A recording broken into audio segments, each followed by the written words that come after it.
talk is about a visual approach to characterize crypto assets. Welcome Wassim Alsindi on stage. So you are active in various areas as a researcher in physical science, as a curator of art events, and today, currently you are developing a new journal and conference series for cryptocurrency and blockchain technology research for the MIT Media Lab's Digital Currency Initiative. Looking forward to your talk. Thank you for being here. Thanks, Angela. Yeah. Hi, everybody. My name is Wassim, and I'm going to be that guy that's turned up with way too many slides, so I would recommend either taking a picture of this or scanning the code or committing to memory some or more of the URLs just in case you do happen to be interested later.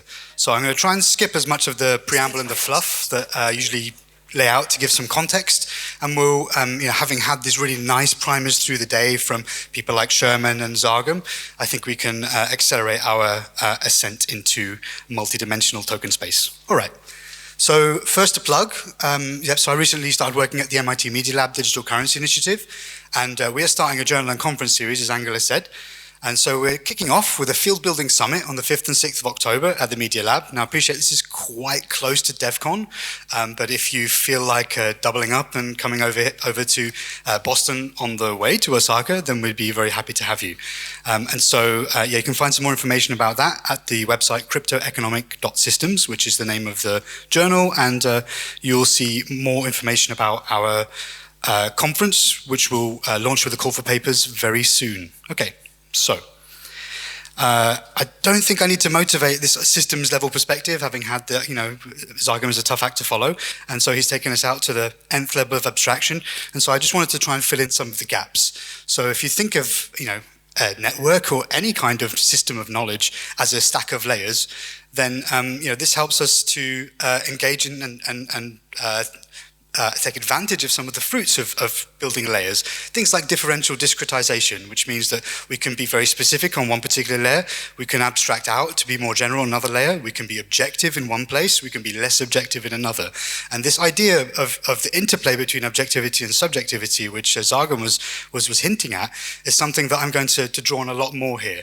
And so I had this nice idea from Max Tegmark, which is that, at the very most high order complex levels of this metastack, things are very subjective. It's very hard for us to, pull one lever, change one variable, and have a predictable deterministic outcome. At the bottom, where we look at, say, quantum mechanics, photons, electrons, and what have you, and even before that, before the discretization of knowledge in natural philosophy, things were inherently subjective. And so what you have is this, what I call a subjectivity sandwich, where we have at the very base of this ontological, as closest to the ontological bedrock we can get, things are pretty subjective and messy. Planck time, uncertainty principles, and so on. At the very highest levels, these systems are so complex and multidimensional that we also can't be necessarily that objective. So the middle zone is kind of where we can be objective, and we have to, in a sense, choose our poison as we deviate from those central positions. Okay, so I'm not going to spend too long on all of this, but I think after a day of token engineering, we can appreciate that tokens, cryptoeconomic primitives, coins, whatever you want to call these things, they have some of the properties and characteristics of things that we've seen before.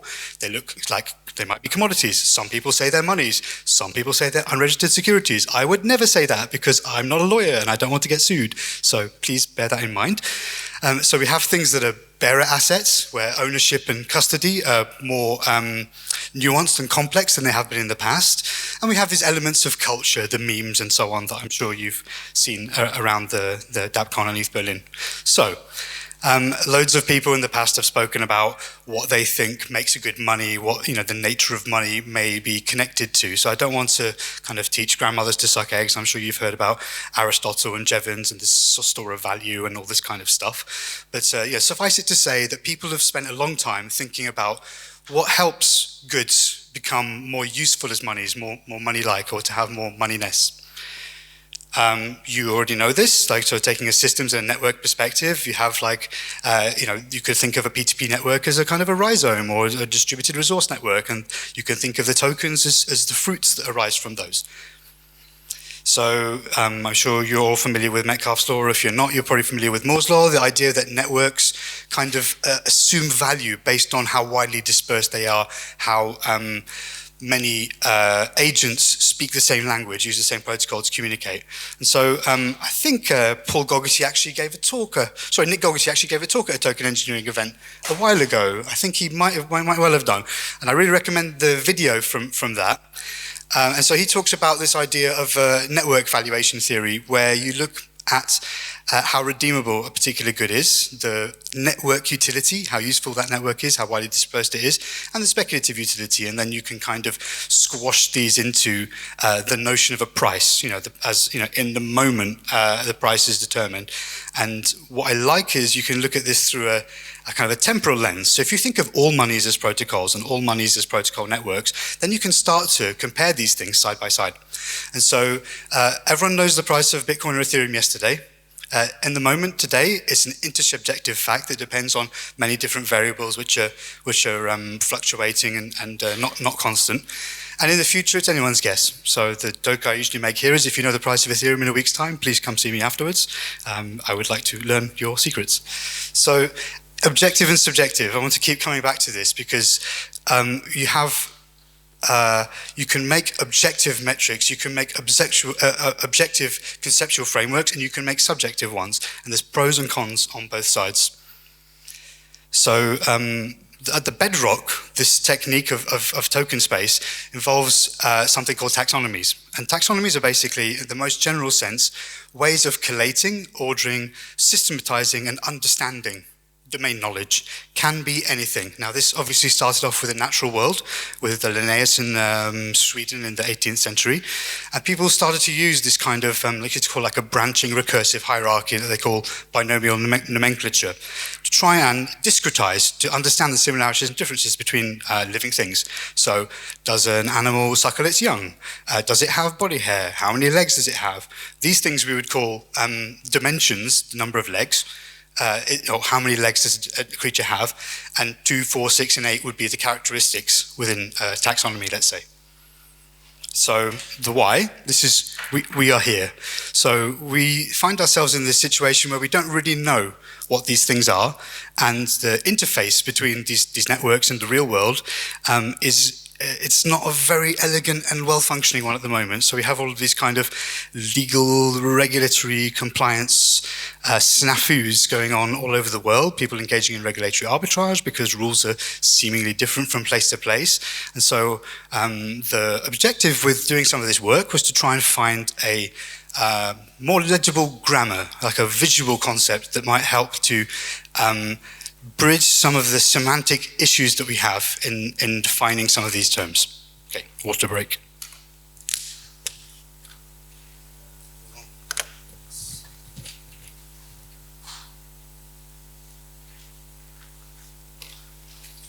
So I'm sure some of you remember back to the good old days of 2008 when William Hinman made some personal comments one evening saying that to him, the token sale of Ethereum in 2014-15 looked like an investment agreement, looked like a security offering, but that by the time that he was speaking, the network and the asset that is propagated atop it had become sufficiently decentralized that this was no longer the case.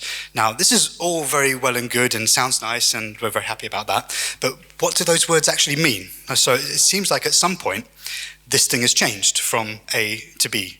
But we don't know where it changed. We don't necessarily know what the reasoning is for why this thing has been kind of recategorized or reclassified.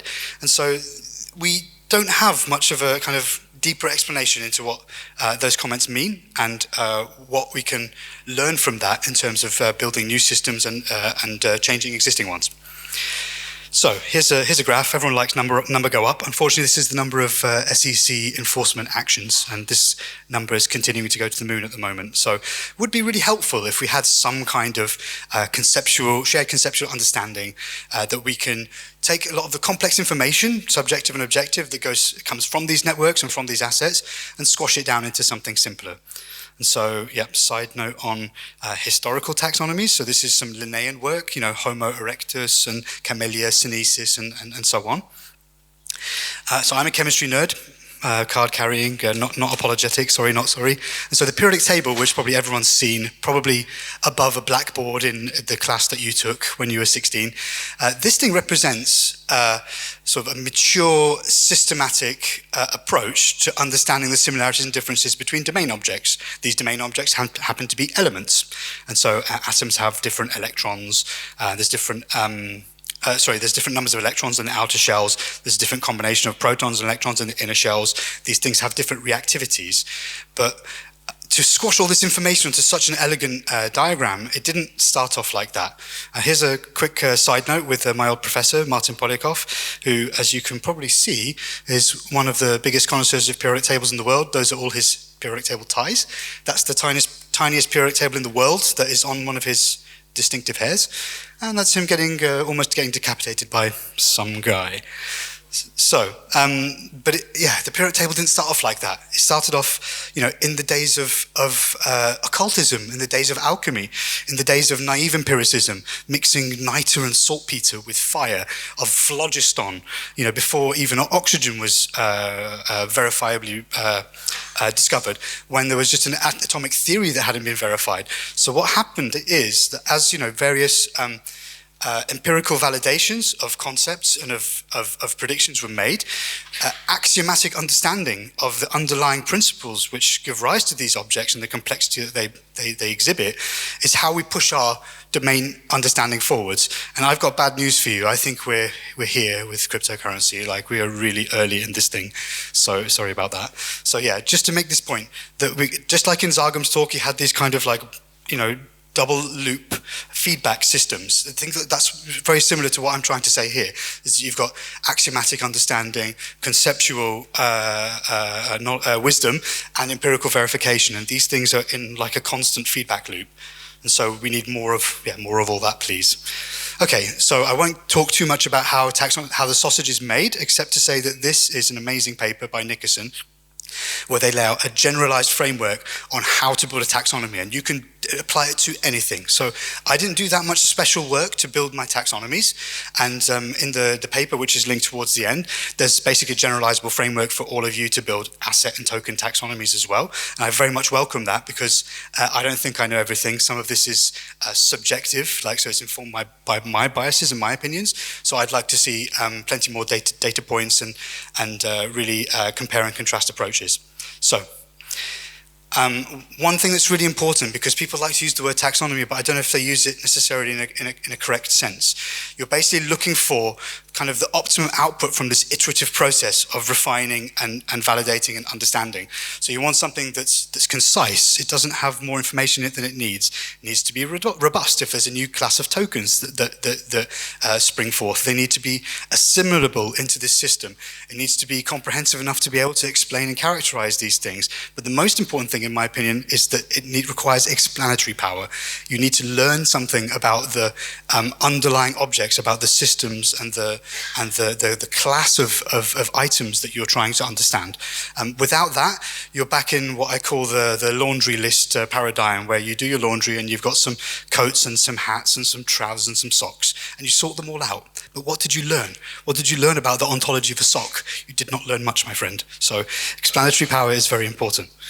Okay, and so this is where we are now, where people have been building these very helpful systems to try and classify and categorize things, but I don't think they have much explanatory power. And yeah, things like that, they're non-mutually exclusive. I don't have much good things to say about that. So this is probably the least good, let's say. This is apparently a taxonomy of cryptocurrencies. I don't see any data. I don't see any explanatory power. They spelled things on the axes wrong, and I don't know. Okay, so some memes about taxonomies. So here's a good one. Unfortunately, I don't think it'll be very clear on the screen. This is Don't Slip on the ICO, which is an ICO of taxonomies by Phrygian. So the information systems literature are actually kind of building on Nickerson's work most readily. So I want to see people from our community using these kinds of best practices to build meaningful taxonomies. So while I wouldn't say that the explanatory power is very strong here, you can see that they've done like a clustering of different kinds of ICOs, like say something with a no inflation and a fixed cap and a limited supply and no pre-sale, versus something that's got no cap and it's like several rounds of pre-sale and so on. So they're doing this kind of naive sorting, categorization, but I would say it's of limited explanatory power. So yeah, descriptivism isn't good enough in my opinion. Just being able to describe and categorize the objects is not, it doesn't cut it. We need explanatory power. We need to understand what these things are. So with that in mind, and let me leave these things to do with monies, securities, and commodities fresh in your mind, I'll present to you TokenSpace. So this is a three-dimensional or n-dimensional idealized construction. Each of the axes is what you would call a meta-characteristic, and the value of the meta-characteristic comes from a taxonomy. So you score these taxonomies, and then you come up with a point, a three-dimensional point in the token space. And then this gives you a visually comparable output that you can, as technical as you are or as untechnical as the person you need to show it to, there's something that is visually passable. Could be more dimensions or it could be less, but three is useful because we're three-dimensional creatures. So yeah, tables are horrible in talk, so I'll just skip through them. So this is kind of like a short list of all the different things you can put into your taxonomy. So you're looking for things that are categorical discriminants, like how was the token issued? Was it an ICO? Was it a fork? Was it an airdrop? And then I also built in what you could call index dimensions, which are, these are kind of subjective frames where you might score something between 0 and 100, depending on how well the stakeholders are aligned, or yeah, whether the what distribution of the tokens are in the founding treasury and things like this. So you, by choosing these discriminants, these dimensions, you choose how subjective or objective this technique is. And so yeah, you can't see the whole taxonomy, and to be honest, tables are horrible in talks, but this is an idea of the kinds of things you can discriminate for. And this is giving you an idea of how security-like a project is, a token project is. So if there's a masternode system that has governance rights, that makes it more security-like, because this is a bit more like investor rights. If the token gives you access to cost reductions, that makes it more security-like. If there's staking, and so on. And so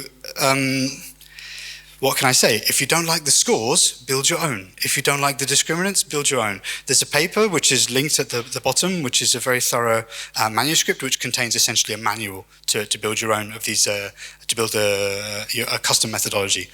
So what you're really doing here is you're collapsing many dimensions into one. So you might have 15 or 20 different parameters which you're trying to squash into one thing. And that's kind of what price does, right? Price charts are these many different subjective and objective factors which get squashed into one number, which gets printed on a chart which almost anyone can understand. So think of it in the same the goal is very much the same. You're doing this kind of dimensional reduction.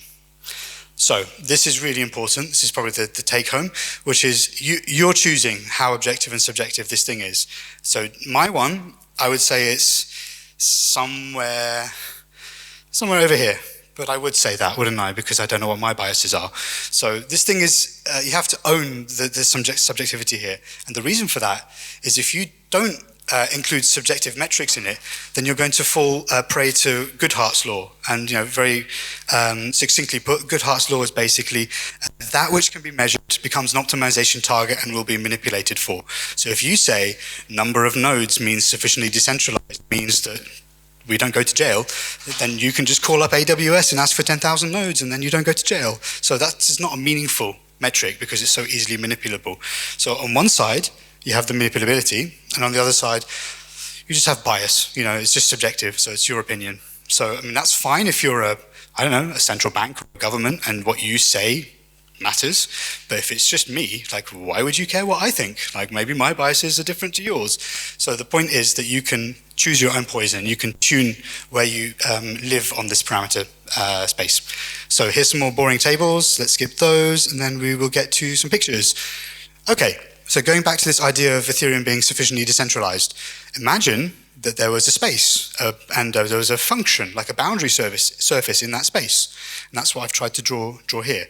So imagine, little Ethereum up here, 2014, looking like quite security-like. And then as time's gone on, the network has matured and the use has proliferated and it's come down through this boundary, or it could even be kind of like a traffic light system where you have a kind of green zone where everything's cool, and then a yellow zone where things might not be cool, and then a red zone where things are definitely not cool. So again, this is a sort of a visual grammar, a visual tool to try and move the conversation along beyond, I think X is security, I think X is not, I think Y is a money, I think it's not.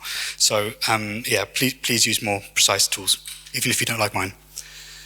Okay, here is TokenSpace with the top 10 assets by market cap as of 4 or 5 months ago. I admit that market cap is a terrible metric and it's easily gamed, but whatever, you've got to choose somehow, haven't you? So again, this may be projection at least partially of my biases, but it seems to tally with reality that Bitcoin is kind of out on its own. It's a better money than most of these other things by virtue of the width of the protocol, the diversity of the options you have to jump on and off the network. Ethereum also seems to be sufficiently diversified or sufficiently decentralized, I don't know how you would describe that, to be out on its own as well. I would say it's got a higher securityness because of where it came from. If it went to proof of stake, I would say that would go up again. If governance rights were attached to the tokens, I would say it would go up again. So compare that with some of the kind of, let's say, Bitcoin-like proof-of-work networks, Bitcoin Cash, LTC. They seem less security-like, but they're more security-like than Bitcoin. And you might argue that's because there are these centralized foundations or leaders and so on. Tether is in there. I'd say Tether is a bit of an anomaly. I don't know if Tether is well mapped by the existing set of taxonomies that I've built. So maybe something more customized, more bespoke for stablecoins would be better. And that's something that, that's one of the future directions I'd like to see this going. I'd like to see people using this kind of thing to delineate the similarities and differences of organizations, decentralized organizations and centralized ones, as well as things like new types of assets, such as stablecoins.